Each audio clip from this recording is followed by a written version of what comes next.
Bueno chicos, entonces buenas tardes a todos. Es un gusto darles la bienvenida al seminario del MSTP, el primer seminario del año.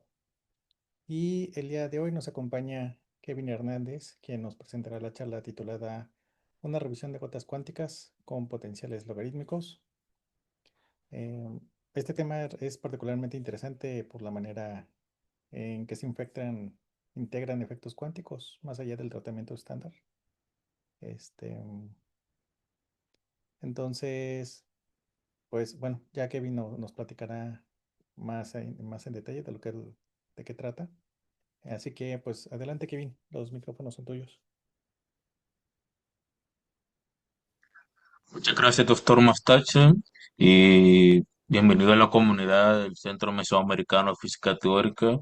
Es un honor, pues, presentar la primera charla del año y más aún presentar, pues, resultados del tercer año doctoral en esta cuestión. Mi nombre es Kevin Hernández, vengo de la Universidad de El Salvador y actualmente, como lo indiqué, soy estudiante del tercer año de doctorado. Nuestro doctorado, pues, se nos obliga a publicar paper, se nos obliga a dar charlas y pues es básicamente algo interesante porque estamos tratando con física de frontera, es decir, qué es lo que tenemos actualmente en esta sesión. Entonces, en mi doctorado estoy trabajando gotas cuánticas. En inglés se lo suele decir quantum droplet y a la vez es como para poder darle la idea, es como un estado más allá del condensado de Bose-Einstein. Entonces, precisamente estamos tocando lo que son estados cuasi estacionarios, porque por sí el condensado no es un estado estacionario una vez se liberan los requisitos para poner un condensado. Entonces, vamos a entrar un poquito a eso. En la charla vamos a tratar de hablar de lo principal. Y pues, para poder entrar ya en contexto de las gotas cuánticas, primero vamos a empezar con el condensado. En sí, el condensado de Bose-Einstein es un estado de la materia, pues, que ocurre cuando un conjunto de átomos se enfría casi hasta el cero absoluto, en la escala Kelvin, por supuesto, en el que una descripción estadística de las posiciones de los átomos implica, entre comillas, que se superponen físicamente entre sí. Nuestra idea es que el montón de la nube atómica empieza a colapsar a un punto y forman, entre comillas, un solo átomo o un superátomo. Eh, ya lleva 100 años de haber sido propuesto, pero hablamos allá por 1925 a través de Einstein y Bohr, quienes propusieron a través de la física estadística y la forma mecánica estadística, como podría decirlo. Y tuvimos que esperar hasta el 95 para poder verlo experimentalmente. Cornell Women fueron los primeros y no fueron únicos. De hecho, que Tirle también lo encontró en casi el mismo año. En esencia, eh, demostrar la existencia del condensado ha sido un reto experimental, porque llegar al cero absoluto requiere bastante maquinaria, experimental por supuesto, para poder hacerlo. Sin embargo, lo curioso es que escogieron, bueno, de hecho uno de los primeros que se pudieron haber visto fue a través del helio, cuando se vio la superfluidez del helio. Entonces, precisamente hablando, superfluidez era una de las propiedades de este condensado. Pero para poder visualizar mejor un condensado que emita una luz visible, tuvimos que usar pues átomos un poquito no tan ligeros. Estamos hablando de rubidio y al menos sodio que se podían visualizar en algunas líneas espectrales. Entonces, básicamente utilizábamos este tipo de condensados y se ha utilizado el litio, calcio, hierro y por supuesto que cuando estoy introduciendo a ustedes la idea del condensado de Bose-Einstein no es único, porque el condensado de Bose-Einstein se define a partir de átomos que su, digamos, su manipulación o su spin total sea un entero. Eso quiere decir que podría servir como un bosón. No vamos a entrar en contexto tanto en eso, pero podemos decir que la única propiedad que nos interesa es que los bosones tienen pues spin entero y los fermiones tienen spin fraccionario. Naturalmente, como no es parte de mi trabajo, eh, análogo a los fermiones, existe el condensado de Fermi. Pero esto no está en discusión, quizás en otra charla lo podemos hablar. Entonces, en esencia, el condensado es lo que están viendo ustedes aquí. Empezando desde la izquierda, aquí es la nube atómica dispersa de átomos y bajo ciertas técnicas, estamos hablando de diferentes, digamos, la técnica laser cooling, la técnica de MOB, básicamente empiezan a perder energía y se empiezan a seleccionar los átomos más en su estado base, de tal manera que toda la dispersión de ellas solo se van reuniendo en un punto. Ese puntito que ustedes ven acá es como entre comillas el superátomo. Y precisamente esto ha sido ya levemente trabajado en forma experimental, se han ampliado. Sin embargo, para poder ya entrar un poquito a la idea, es que cuando quiero analizar, por ejemplo, la expansión de un vector, ¿qué significa la expansión? Cuando estuvimos acá, hicimos una gran maquinaria para obtener un vector. Sin embargo, libre expansión significa apagar la trampa. ¿Qué ocurre? Bueno, ocurre el proceso inverso. Desde aquí se va dispersando hasta hacer una nube. Como ustedes pueden ver acá, empieza a disminuir, es decir, la densidad de partículas en estado B y empieza a dispersarse. Entonces, nuestro análisis ha sido, pues como ustedes pueden observar, aquí dice la distribución de densidad integral a lo largo de la dirección del lado de la imagen tras 7 milisegundos. En una fracción de 7 milisegundos pasó de aquí hasta acá.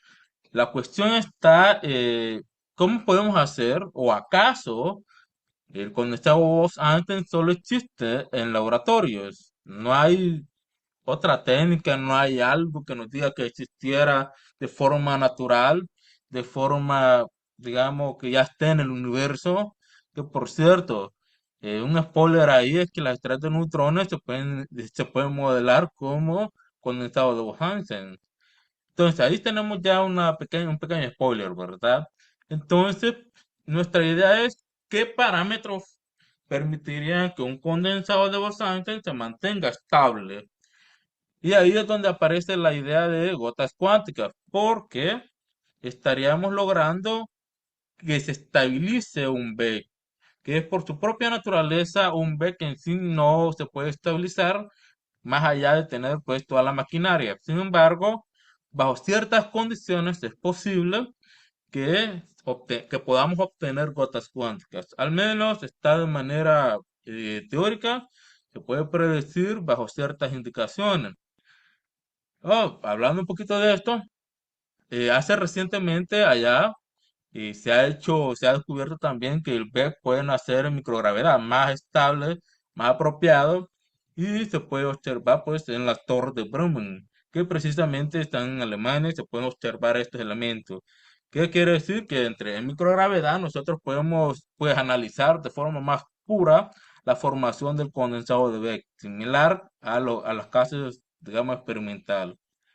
Nuevamente, quiero que se fijen que el tamaño del BEC en sí es nuestro criterio que vamos a utilizar para analizar su estabilidad.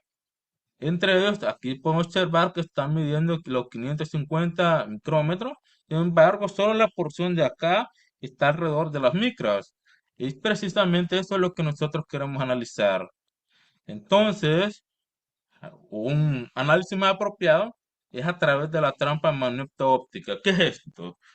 Bueno, esta es parte de la maquinaria, y no única, por supuesto, pero es la maquinaria que permite que el condensado se mantenga confinado. ¿Qué pasa si la apagamos? Pues se dispersa. Sin embargo, nos interesa un poquito analizar cómo es esta máquina. Bueno, básicamente consiste en láseres ubicados en las 6 direcciones, como pueden observar, y estos láseres hacen lo que se llama la técnica láser cooling. A modo de explicarlo en mecánica clásica, básicamente es láser empujando partículas y las va empujando hasta confinarlas. Sin embargo, el campo magnético lo que va a hacer es barrer todos los, digamos, todas las partículas que son un poquito más energéticas. Y deja únicamente las partículas que no son tan energéticas. Ustedes ahí recordarán que, ¿cómo es que está? O sea, ¿por qué deberían salirse las más energéticas? Pues básicamente por nuestra definición de temperatura. Nuestra definición de temperatura nos obliga a traslapar que precisamente la energía cinética media de todas las partículas significa pues tener una temperatura asociada. Si nosotros queremos bajar la temperatura, tenemos que bajar la energía cinética promedio de todas estas partículas. Si tú quitas las partículas más altas, en energía cinética hablando, van a quedar solo las que casi no se están moviendo. Entonces, si quedan las partículas que casi no se mueven, significa que reduces la temperatura. Y eso es precisamente la trampa magneto-óptica que tenemos acá. El análisis que nosotros hemos hecho, quiero que mantengamos en mente este tipo de maquinaria para que podamos analizarlo a posterior. Sin embargo, ya es nuestra idea de qué son las gotas cuánticas. El condensado de Bose-Einstein en sí no es un líquido. Sin embargo, es un condensado, su mismo nombre. Cuando estabilizamos esto, obtenemos ya una propiedad extra que son es el líquido como tal. Y estas son las gotas cuánticas.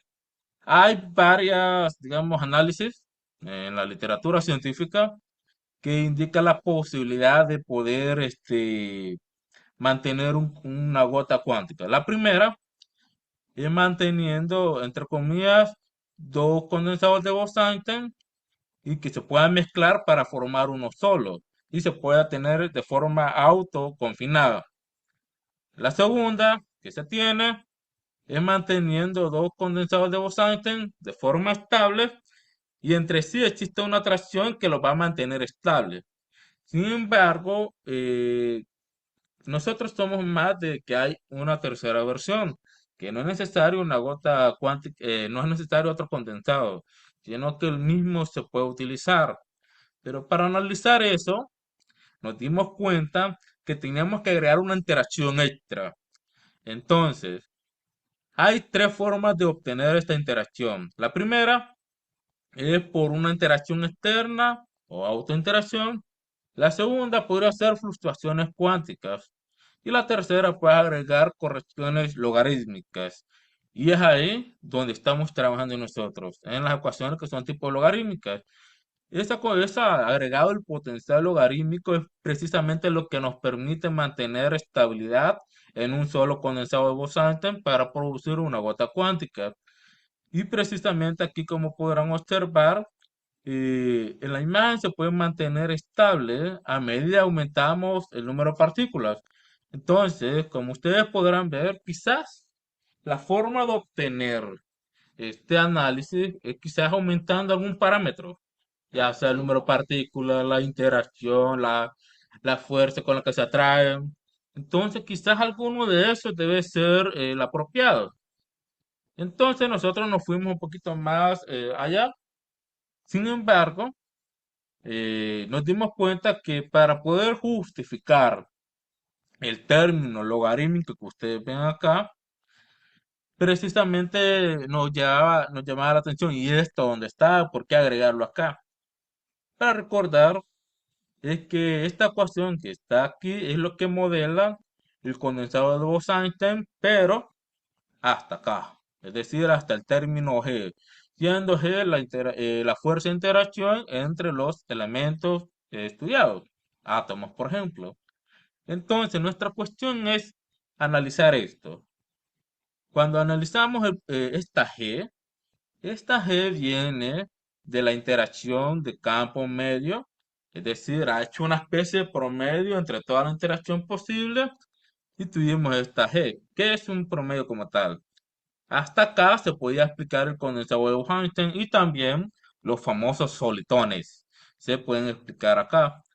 Sin embargo, esta G no es suficiente para analizar la existencia de gotas cuánticas. No es suficiente. Entonces, varios están intentando hacer lo que sería cómo obtener un condensado de Bose-Einstein estable o una gota cuántica estable, pero recordamos también que, pues, si queremos agregar un potencial que explique, por ejemplo, en el helio, cuando apareció la superfluidez, necesitamos algo que explique también que puede haber una fase superfluida. Entonces, estuvimos analizando varios papers y nos dimos cuenta que al agregar el término logarítmico que ustedes ven acá, significa que parte de este término logarítmico se puede utilizar de forma, digamos, fenomenológica. La parte logarítmica corresponde a lo que sería información cuántica, se ven en diferentes papers de ella. La parte logarítmica es bastante apropiada para tratar mecánica estadística. La parte logarítmica también se puede ver en elementos de hidrodinámica y también se han hecho estudios de ajustes lineales o regresión y por eso se le llama empíricos. Y también se puede observar en elementos gravitacional, cosmología y otros como un fluido. Sin embargo, a nivel ya matemático, el término logarítmico nos ayuda porque es simétrico, ahí se puede separar en productos, en sumas, perdón, pueden haber otras correcciones más apropiadas. Entonces el agregado logarítmico pues nos facilita el cálculo para hacer una gota cuántica como una especie de interfaz entre el condensado y la gota cuántica. En el caso que beta, en este caso, este de acá, mide la fuerza de interacción logarítmica, sea cero, clásicamente recuperamos al condensado. Entonces, y también tenemos un parámetro extra que se llama alfa. Alfa simplemente está ahí de forma empírica. Sin embargo, nos interesa, nos ayuda bastante en el sentido de que podría ser la fuerza que nos puede dar el propio número de partículas. Porque como ustedes se acuerdan, allá en los cursos de cuántica, un c al cuadrado, la función de onda al cuadrado, podría interpretarse como una densidad de partículas. Sin embargo, recordemos que la materia condensada sí no es una densidad de partículas como tal, sino como un campo, una especie de parámetro de número de partículas en estado B. Ahora que tenemos esta cuestión, esta es nuestra justificación de por qué podemos introducir el término logarítmico. Y sin embargo, de ahí al resto de la ecuación en sí ya la conocen desde la mecánica cuántica, es de Schrödinger, un espacio dependiente como tal, y tuvimos resultados. De hecho, allá mi asesor, el doctor Elías, ya había hecho la primera expansión. Él dijo, vamos a analizar esta ecuación, vamos a obtener por métodos numéricos a ver qué se puede obtener para diferentes valores de beta. Y como podrán observar, este análisis, aquí ven ustedes una L sobre el cero, que se refiere al radio del condensado como tal. Y esto nos va a llevar a entender lo siguiente, aquí. El recordatorio, acá, nos lleva a entender que el análisis vendría a ser bien. Vamos a meter esta misma ecuación, pero vamos a empezar suavecito. Vamos a empezar quitando o apagando de los 6 láseres, vamos a apagar los verticales y vamos a dejar el confinamiento radial. Eso significa que el condensado pareciera formarse como una especie de cigarro o una especie de sombrero como tal y obtuvimos esto de acá. Esto significa que en la parte vertical hay unas especies de oscilaciones. Estas oscilaciones nos dicen a nosotros que sí, que manteniendo la forma radial confinada, precisamente sí hay oscilaciones y eso significa estabilidad para nosotros porque no se expande al infinito ni nada de eso. Quiere decir que el radio, o mejor dicho, la altura vertical del BEC está oscilando y se mantiene estable. Por definición, un condensador Beck no es estable ni confinado como tal. Esta es debido a la propiedad del líquido, en este caso de los líquidos cuánticos, y precisamente nos está diciendo a nosotros algo interesante. Si ustedes bajan el número de átomos, en este caso, podrán observar que en el caso de rubidio, al bajar el número de átomos, las oscilaciones son casi más pequeñitas. Pero precisamente hablando, aumentar el número, los puestos, van a hacer oscilaciones cada vez más grandes. Es decir, el confinamiento existe y se mantiene. Y precisamente estamos hablando aquí de una interacción, digamos, repulsiva y pues podemos observar cómo es el comportamiento de estos átomos. Esto significa que existen gotas cuánticas en esta región, pero el análisis se tiene que hacer dependiendo de los valores de beta y en este caso del número de partículas como podemos observar. Para diferentes opciones hemos estado observando también oscilaciones con un número de dispersión negativo. El número de dispersión negativo tiene que ver con el parámetro G. Es decir, G es proporcional a este número y nos está prediciendo a nosotros la existencia de gotas cuánticas en esta región. A partir de acá, eh, tuvimos buen análisis y de hecho este paper ya está publicado. Ahí podemos observar en pie de nota dónde está. Lo que así nos llama la atención precisamente es que el análisis nos dice que sí existen. Entonces uno pensará, bueno, hagamos la siguiente forma. Como en este paper se apagó en una dirección, hoy vamos a apagar en dos direcciones o en tres direcciones, a ver qué está pasando. Y pues ese fue el trabajo que se me asignó para ver cómo es la cuestión interesante. Yo dije, va, vamos a hacer la expansión en tres dimensiones, apagar toda la trampa. Y con esta ecuación que tenemos acá, vamos a variar diferentes fuerzas de interacción logarítmica a ver qué nos da. Y también el número, pues el número de partículas. Entonces yo dije, va, ¿cuál sería la metodología apropiada? Nosotros dijimos, si vamos a trabajar en tres dimensiones, trabajemos en coordenadas esféricas. Debería verse el rayo en todas las direcciones, cómo va a oscilar. Y también aplicamos la metodología del principio de variación. Si ustedes se acuerdan allá en mecánica cuántica, como, bueno, no todos los problemas son solubles de entrada, sino unos pocos.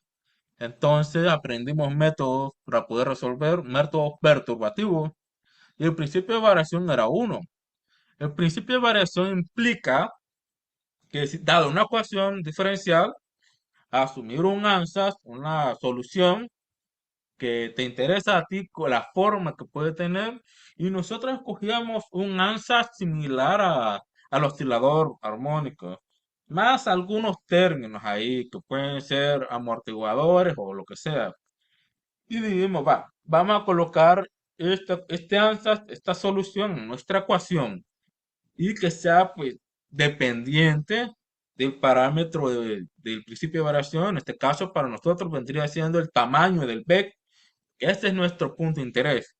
Y una vez que tenemos ya la ecuación para poder minimizar y aplicar el principio de minimización, teníamos la energía. Y la energía es precisamente el candidato fuerte a minimizar. Y cuando minimizábamos la energía, obteníamos ya una ecuación algebraica. Desgraciadamente, al minimizarla respecto al radio del BEC, no nos daba, digamos, algo fácil de resolver. O sea, habría que buscar de forma numérica el radio estable para que nos permita la energía mínima. Ese fue básicamente uno de los retos principales, porque al minimizar nos dimos cuenta que para encontrar el radio del BEC o de la gota cuántica como tal, teníamos que variar parámetros. Es decir, era fuertemente dependiente del número de átomos, fuertemente dependiente del tipo de átomo por la, digamos, la dispersión que presenta y de otros más. Sin embargo, una vez que obteníamos de forma numérica eso, nosotros ya podríamos analizar otras propiedades. Y dijimos, bueno, Aquí solo nos da lo que sería el radio de la gota cuántica, pero ¿cómo podemos ver lo que sería para nosotros las oscilaciones? Entonces, aquí es donde tenemos que aplicar conservación de la energía, puesto que estamos tratando un problema que macroscópicamente se puede visualizar, podríamos aplicar conservación de la energía, es decir, podemos ver la energía de este sistema antes de que la máquina se apague, es decir, que se libere el confinamiento, igual a la energía con la máquina apagada. Y nos dábamos cuenta precisamente ahí que pues, nos da una ecuación diferencial de segundo orden para el radio. Y resolverla de forma numérica nos puede dar oscilaciones, pero no en todos los casos. Entonces graficamos para un rango diferente de fuerzas de interacción. En mi caso, yo dije, va, veamos qué pasa con el rubidio. Y nos dimos cuenta que, por ejemplo, la velocidad de expansión del rubidio, entre más rápido, en este caso, dependiendo del valor de fuerza de interacción, se fija el color cafecito, es una fuerza de interacción muy alta, que es la primera que ustedes están observando aquí. Quiere decir que se expande fuertemente y luego se va comprimiendo, ¿verdad? No obstante, a medida el valor de beta iba disminuyendo, se expande fuertemente y se mantiene estable en este punto. De alguna manera nos está dando a nosotros una idea de que quizás, dependiendo del valor de beta de la fuerza de interacción, existan elementos que predigan una gota cuántica. Pero observen bien, a la derecha pueden observar el radio de expansión. No hay oscilaciones como pueden observar. Sin embargo, nosotros interpretamos acá el confinamiento como tal, como cuando se expande el B y se queda quieto en ese punto. Eso significa para nosotros que existe confinamiento. Sin embargo, analicemos el caso cuando beta vale cero. Recordemos que si beta de aquí vale cero, recuperamos la ecuación de Grosspitalo-Fk estándar. Y eso significa que esta línea recta que ustedes ven acá tiende hasta el infinito. ¿Qué significa? Que el condensado se expande libremente. Y esto significa para nosotros que entonces beta es un medidor de la fuerza de interacción logarítmica si permite la estabilidad de las gotas cuánticas en tres dimensiones. Pero en tres dimensiones solo se puede observar una expansión y quizás en otros trabajos se pueden haber oscilaciones. Entonces, básicamente esto es lo que se obtuvo y pues estamos hablando en tres dimensiones. Pero yo dije, pasemos a otro. Pasemos a otra cuestión. Y aquí también está el resultado, por ejemplo, como pueden ver, para el litio. Si ustedes se fijan, el litio es un átomo ligero. Y como podrán observar, la línea roja representa a la ecuación de Grosspitalo que es estándar. Y ya las líneas que ven acá, ustedes pueden observar que su expansión se limita hasta ciertos radios. ¿Qué significa esto? Que sí, también para átomos ligeros se ve un confinamiento. Y esto es precisamente algo que nosotros estábamos interesados. Dijimos, bueno, se ve confinamiento, ¿verdad? Pero quizás más interesante es ver expansión radial y manteniendo estable en una dirección. Quizás eso pues, pueda dar más oscilaciones. Entonces dijimos, nuevamente estamos hablando de gotas cuánticas en tres dimensiones. Vamos a confinarlo axialmente y quizás en otro trabajo también podemos confinar. De hecho, si el confinamiento radial nos devolviera el trabajo previo. Entonces, quizás podríamos analizar este tipo de confinamiento. Hoy sí, nos tocó trabajar en coordenadas cilíndricas, puesto que estamos hablando de un confinamiento tipo flat top, o lo que sería para nosotros dos ideas, tipo fijo acá como un hot dog, o como mejor dicho, un hot cake, perdón, un hot cake que se va aplanando, formando un disco. Entonces, nosotros íbamos a ir trabajando en eso. Y luego nos dimos cuenta que posiblemente vamos a aplicar la misma metodología encontrar la funcional de energía, minimizarlo respecto al radio y conservación de la energía nuevamente, entre antes y después, luego graficar para diferentes valores de la fuerza en interacción. A este punto me llamó la atención porque, como podrán observar, tenemos este caso acá. Dije, va, primero veamos el rubidio para el caso que beta valga cero, tipo Grosspitafsky normal, y lo que ven en línea roja representa el radio de equilibrio. En el caso estándar, es decir, que no hay confinamiento por interacción beta ni nada de eso, se dispara su expansión, que no hay nada que lo detenga.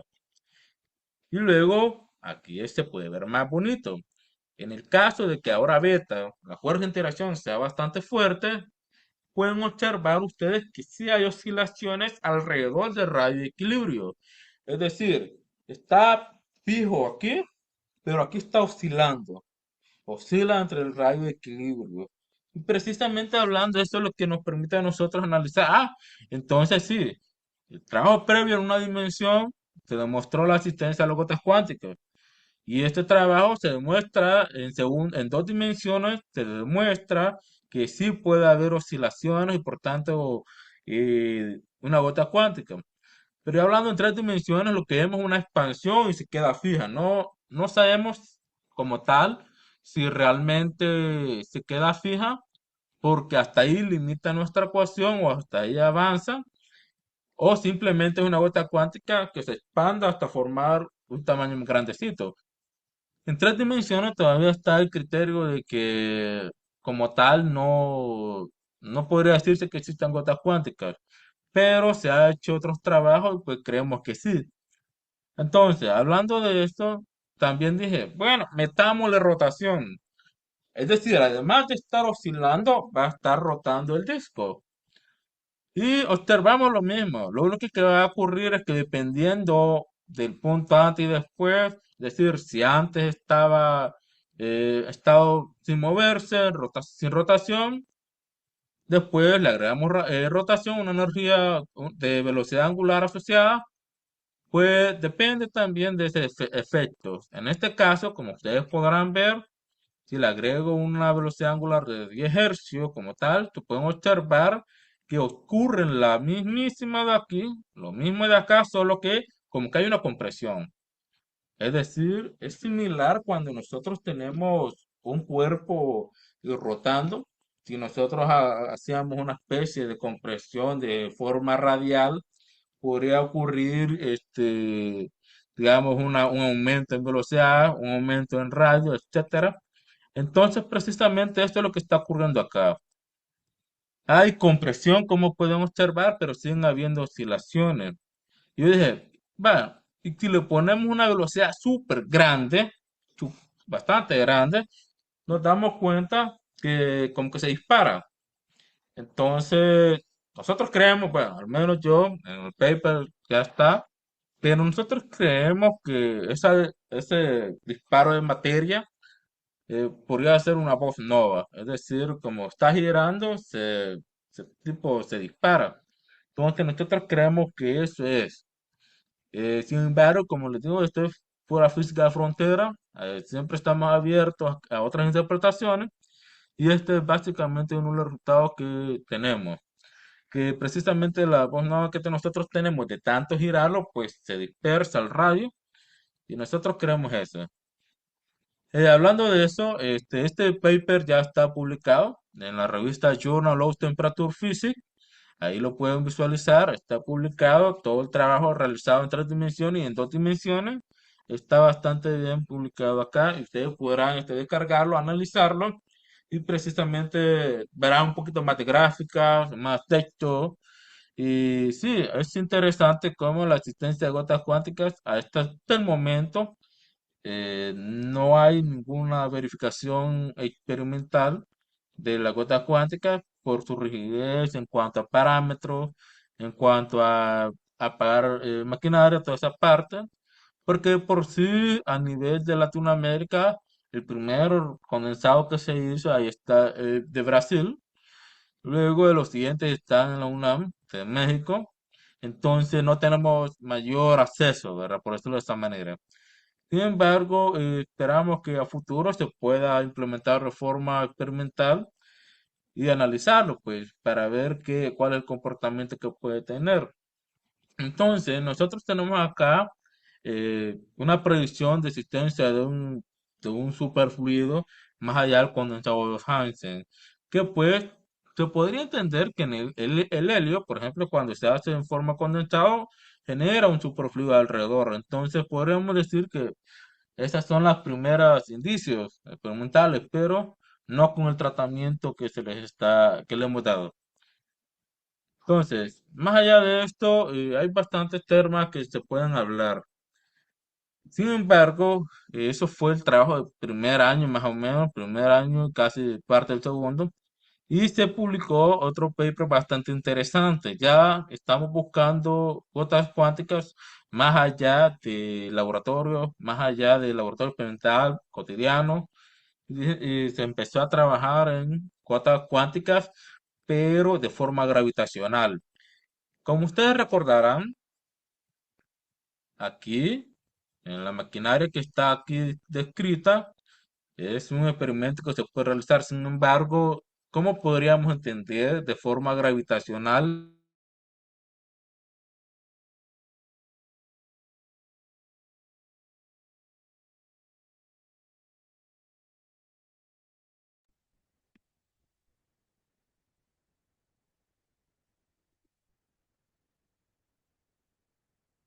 Kevin,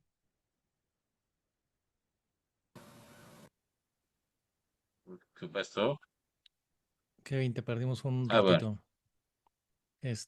Ya no estamos viendo tu pantalla, es por si quieres compartir otra vez. ok. Vaya, ya, ya. Listo. Entonces, ahí está. Déjame cambiar esta cosita. Ahí está. Vale, entonces la cuestión está en que en el espacio no tenemos manera de que exista una máquina como esa, pero podemos modelarlo. Es decir, que todas las partículas, como cuando se trabaja en estado sólido, lo primero que se hace, en vez de hacer un potencial colombiano, primero se trabaja con un potencial tipo armónico. Entonces nuestra idea fue por ese tipo, irnos quizás por un potencial armónico que simule la interacción. Y ¿dónde está? Ahí está. Y entonces este paper ya está en Archive, como podrán visualizarlo. Se obtuvo pues existencia de este tipo de cuotas cuánticas gravitacionales. Entonces, yo, el siguiente trabajo que estamos haciendo es pasarnos a la parte relativista. Entonces, estamos viendo esta cuestión que es bastante complicadita. Se tuvo que trabajar en su forma de campos en tres dimensiones y como podrán observar, el lado izquierdo nos recuerda a la ecuación de Klein-Gordon y el lado derecho, como ustedes pueden observar, hemos agregado el campo complejo para poder recuperar Graph-Type estándar y hemos agregado ya el término logarítmico. Entonces, aquí tenemos la cuestión a analizar. Hemos analizado esto, sin embargo, este trabajo empezó más o menos a mitad del otro año y hemos avanzado un poquito. Lo primero que hay que hacer, pues, demostrar que existe invariancia lorentziana para diferentes potenciales. Y si ustedes se pueden fijar aquí, no aparece un potencial de atrapamiento debido a la trampa magneto-óptica, sino que es libre. Queremos ver si estando libre se puede fomentar. Demostramos que existe invarianza lorentziana. ¿Qué significa? Que la ecuación es un variante ante transformadas de relatividad. Nos ayuda bastante a entender que es correcta. Y la siguiente cosa que hicimos fue demostrar límite no relativista. Es decir, que va, tenemos un campo y vamos a ver si recuperamos el límite no relativista. Puesto que en la literatura yo lo he visto un paper o dos por ahí que puede mencionar un poco la cuestión de Grothendieck en su forma de campo. Y nosotros tuvimos que aplicar el límite no relativista para que realmente pegue con la cuestión de Grothendieck, la cual la demostramos. Luego de eso, el siguiente caso, en el caso que yo hice, Dije, va, partamos masa igual a cero. Veamos qué comportamiento hay. Y pues sí hay soluciones matemáticas en una dimensión para masa igual a cero. Nosotros lo interpretaríamos como que fuera un gas de fotones en estado B, podríamos decirlo. Y se está realizando el de gas de rubidio y el litio. Entonces, esto quiero que, para poder entenderlo, nos puede recordar en la parte del gas ideal relativista. Entonces, nuestra idea es irnos por ese cambio, por ese cambio. Y nuestra idea también obedece a que el potencial de atrapamiento es nulo, es decir, no existe tal trampa y queremos ver con los parámetros beta y gamma si realmente existe confinamiento. Se han hecho algunas simulaciones acá, los modelos, y sí hemos visto esas oscilaciones, lo cual nos parece interesante. Pero el tratamiento tuvo que cambiar. La metodología anterior pues no nos servía bastante bien para analizar este fenómeno. Entonces utilizamos el potencial químico como un estándar, o potencial químico como un estándar de estabilidad. Y nos dimos cuenta que sí, ustedes pueden observar lo siguiente. A la izquierda aparece el número de átomos y abajo aparece pues lo que sería el radio del PEC apropiado o de la gota cuántica. Y quiero que prestemos atención a la línea roja. La línea roja representa digamos, un estado confinado.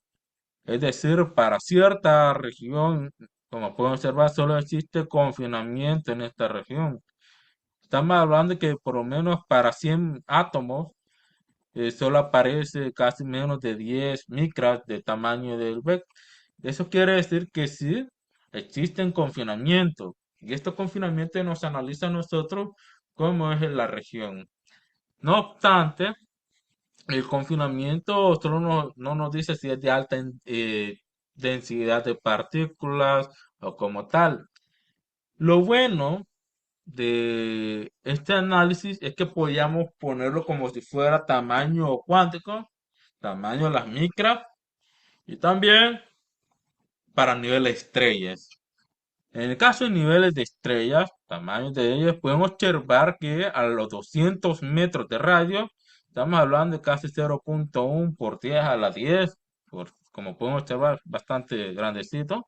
Es decir, a más partículas, la estabilidad se lograba alrededor de los 100, 200, 400 metros, que son los tamaños de las estrellas de bosones más estándar. Entonces, precisamente en eso estamos haciendo el análisis de régimen relativista. Sin embargo, hemos hecho simulaciones alrededor de esto para que ustedes puedan observarlo, pero todavía estamos trabajando en esto. Esto es trabajo de este semestre. Está intentando avanzar en ello y además estamos avanzando aquí, o sea, como forma de spoiler para ustedes, ¿verdad? Que estamos intentando también meternos a líquidos cuánticos fraccionarios, que ya estamos hablando de un poquito de topología acá, un poquito más de análisis, un poquito más de espacio. Entonces, espero pues pasar a la sesión de preguntas, ¿verdad? Y muchas gracias por haber puesto atención. Bien, gracias, doctor Jorge. Sí, muchas gracias, Kevin. Entonces pasamos a la sección de dudas, preguntas, comentarios. Este, entonces, si quieren, pueden activar el micrófono y hacer su pregunta, o si no, también pueden escribir la Vamos pregunta a en ver. el chat y yo lo leo. Hola, hola, ¿me escuchan? Sí, Hola, sí, sí. adelante. Sí, me gustaría primero felicitar quizás a Kevin por la interesante charla que nos ha dado sobre gotas cuánticas. eh, y también me surgieron quizás dudas, ¿no? Porque a Kevin ya lo hemos visto en diferentes charlas y la verdad que estamos siguiendo el trabajo de él. Y siempre nos surgen aquellas eh, comentarios, ¿verdad? Donde podemos discutirlas y quizás ahora será una de estas ocasiones. Eh, la primera pregunta es relacionado a que Papi, cuando ya. hablamos de gotas No, cuánticas, Kevin, casi siempre, ¿verdad? Hablamos te de pasaste de lanza. que el efecto del potencial efectivo se puede modelar usando un polinomio, ¿verdad? Es decir, es polinomial. Y casi nunca hemos visto algo de logaritmo, ¿verdad? Que es lo que tú estás estudiando.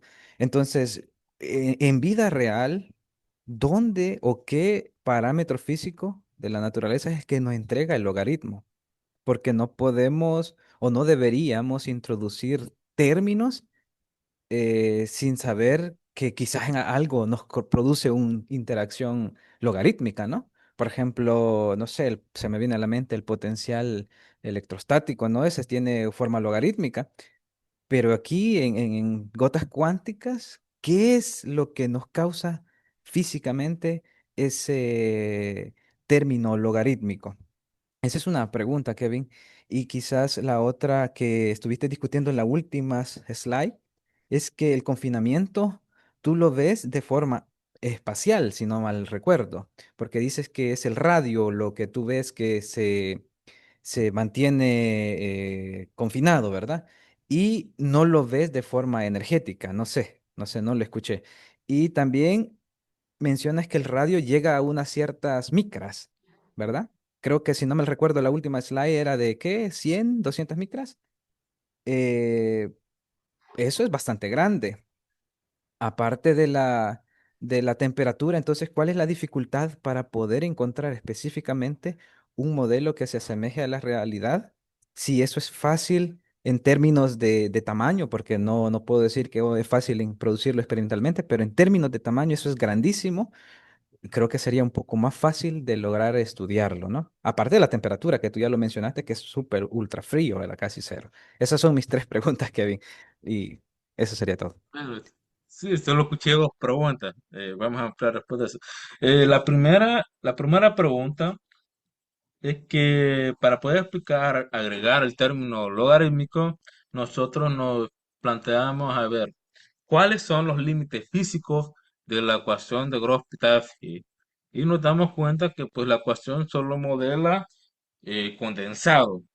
Si queremos ir, por ejemplo, una vez que se apaga la trampa, la ecuación de Grove-Pitaffi no modela el después de eso. Es decir, solo modela una región y la otra región, una vez apagada la trampa, no la suele modelar de forma fácil.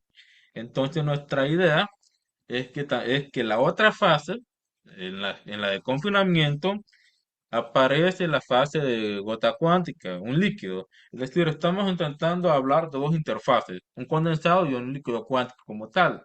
Entonces, nuestro agregado extra de agregar el término logarítmico es que sí, por ejemplo, en ecuaciones de líquidos o gases con líquidos se le agrega un término logarítmico además de la parte hidrodinámica. Entonces nuestra idea es, tal vez si agregamos este término, se podría modelar mucho mejor la región de gota cuántica. Si tú haces un modelado con la grófica es que no tienes esa, digamos, ese confinamiento, no lo obtienes. Entonces, precisamente para poder ir un poquito más allá de eso, a veces toca hacer fenomenología, es decir, agregar potenciales que podrían darnos estados más, digamos, más bases. Y eso precisamente es nuestro trabajo que hemos hecho. Sí se obtienen gotas cuánticas con el término logarítmico, pero hemos hecho también simulación sin ellos y pues no lo obtenemos. Entonces aquí es donde la idea se analiza. Realmente, la gota cuántica existe como tal y nosotros solo nos podemos abordar a que los fenómenos de superconductividad solo se pueden explicar con la ecuación de Grove-Tedeschi como tal en esta fase. Ahora, pero no solo existía este, también existía la líquida. La parte líquida, ¿cómo la analizamos? Y lo único que encontramos en diferentes papers, de hecho, el paper que nos basamos nosotros, solo agrega la parte logarítmica para poder explicar mejor la fase líquida de esta materia. Esa es la respuesta a la primera pregunta, ¿verdad? En cuanto a la segunda, no es que me enfoque solo en el radio, es que la energía solo nos sirve para encontrarlo.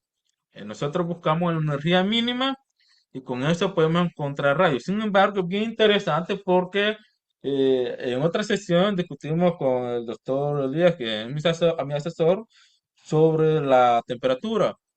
nosotros decíamos que la ecuación de Grove-Dake pareciera que solo modela a temperatura cero, de forma ideal. Pero ya cuando estamos hablando de una gota cuántica, ya existe movimiento, ya empieza debería aparecer una temperatura un poquito mayor. Entonces, el análisis de la temperatura sí no lo hacemos en este trabajo. Quizás lo haríamos en la parte cuando estemos tratando mecánica estadística, encontrando temperatura, encontrando las energías libres, toda esa parte.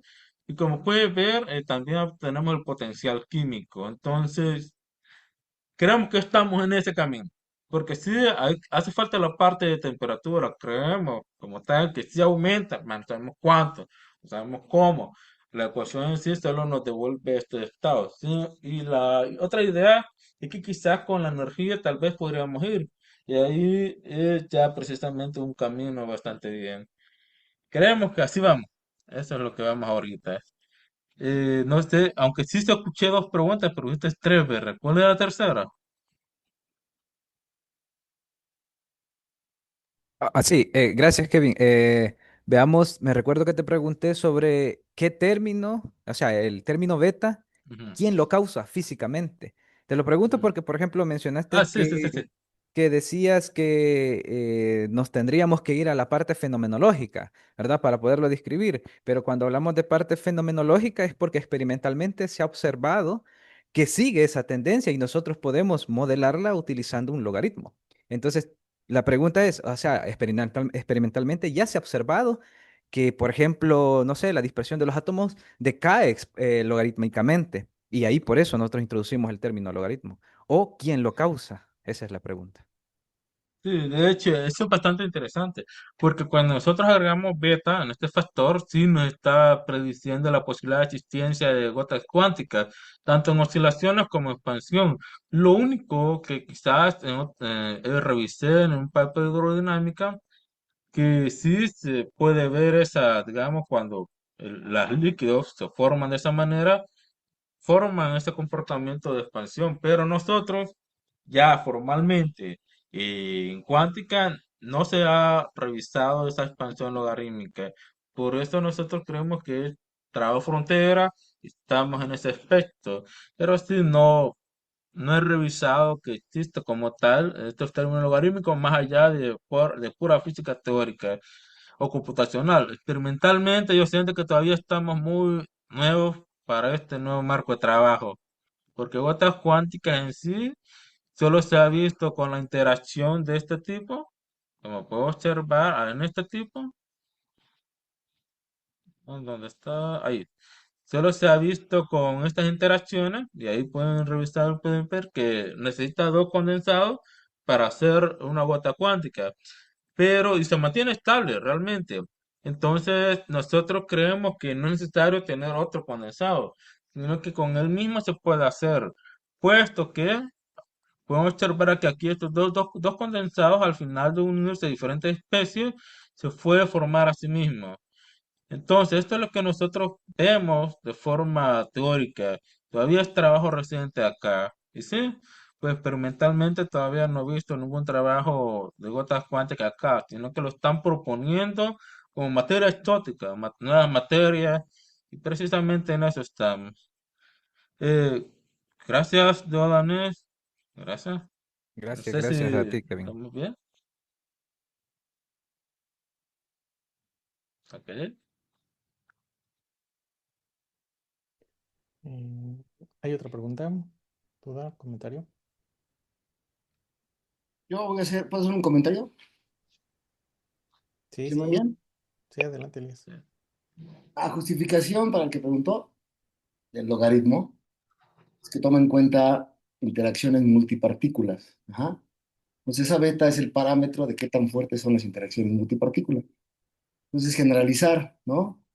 Porque para la ecuación usual de Gross-Pitayevsky solo tenemos el término de interacciones por pares de partículas, ¿sí? Entonces, si queremos tomar de forma no perturbativa, ¿no?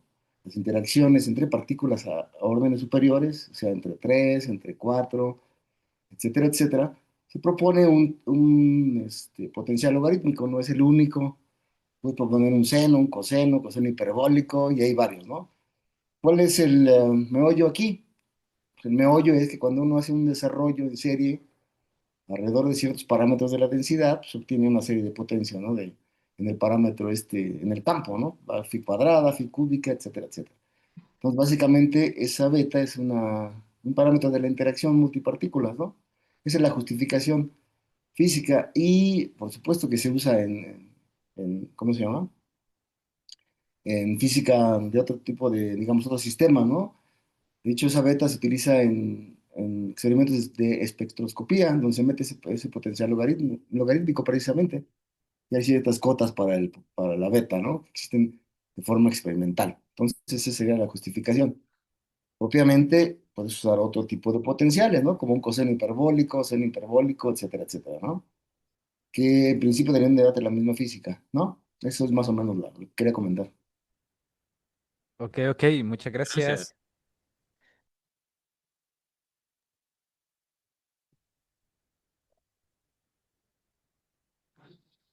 Ok. Sí, César César, levantó. adelante. ¿Eh? Hola, sí, buenas tardes. Yo tengo una pregunta, un poco tal vez básica, pero me surgió la interrogante de que cuando planteabas la metodología mencionaste que utilizaste el principio variacional para hacer algunas aproximaciones y pues me surgió la duda de qué pasaría o si fuera relevante utilizar alguno de los otros métodos de aproximación como el WKB, por ejemplo. ¿Qué creerías tú que podría cambiar si tú aplicas una aproximación diferente? Es una pregunta interesante, la verdad, porque cuando pasamos al régimen relativista, pues el método variacional no nos ayuda en nada. Entonces, precisamente ahí estuvimos ahí buscando nuevos métodos y pues el método que estamos usando ahorita es de encontrar simulaciones a través de métodos numéricos. Entonces, la pregunta es interesante. Sin embargo, el método WKB, por ejemplo, en este caso estamos hablando digamos, una interfaz y pues no nos ayuda mucho en la interfaz. Entonces, ¿qué podemos hacer ahí? Yo creo que el método no perturbativos son los que estamos buscando como tal, pero sí pareciera interesante irnos con otros. De hecho, ahorita en relativista no estamos usando el método racional y obtenemos curvas cuasi estables, pero también es importante recordar que si nosotros usamos uno, que por lo menos toda la ecuación en sí, pues sea un poquito más fácil de resolver. Y, y también recordar que, por ejemplo, el método variacional nos, nos indica una obligación de proponer una solución. Y la solución que nosotros buscamos, por ejemplo, o sea, recuerda que cuando tú tienes una ecuación diferencial, puedes tener múltiples soluciones, pero de todas ellas, cuáles son físicamente aceptables y cuáles no. Entonces nosotros ahí es donde buscamos un método apropiado y dijimos, bueno, el método variacional nos exige una solución estándar. Y si tú estás trabajando con condensado Bose-Einstein, tu solución debería ser casi similar a, por ejemplo, a las soluciones del armónico. Debería ser similar a eso. Entonces tú propones una solución similar al armónico en la ecuación diferencial o bien en la funcional de energía para poder minimizarla con respecto a ello y puedo obtener ya parámetros que sí puedes utilizar. Entonces, este fue uno de las propuestas que teníamos con el método variacional. Se puede utilizar, nos ha servido. Pero sí, tal vez en otros trabajos podemos utilizar los otros métodos, porque así estamos buscando no perturbativos y como puedes ver, en nuevos trabajos nos estamos yendo por vía numérica, porque con campos es un poquito más complicado y sin embargo creemos que es un buen camino. Así que para el próximo evento podremos tomar otros métodos si nos falla el sistema, ¿verdad? Gracias ahí, César.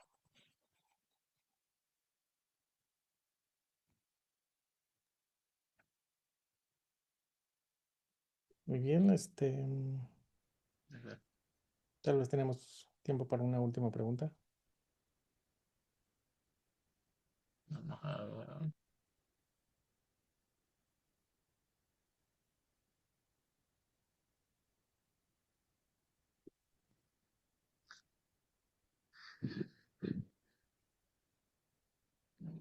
Ok, bueno, si no hay más dudas o preguntas, pues le agradecemos mucho a Kevin, por su presentación, su seminario. Y pues bueno, en el transcurso de la semana, Kevin, te vamos a hacer llegar también tu reconocimiento. Muchas gracias, doctor. Gracias a todos por escucharme, ¿verdad? Esperemos que les haya gustado y pues en el próximo evento nos vamos a volver a ver. Gracias, Jorge. Sí, gracias. Gracias a ti, Kevin. Entonces, pues con eso damos por concluido el seminario del día de hoy y nos estamos viendo entonces. Hasta luego.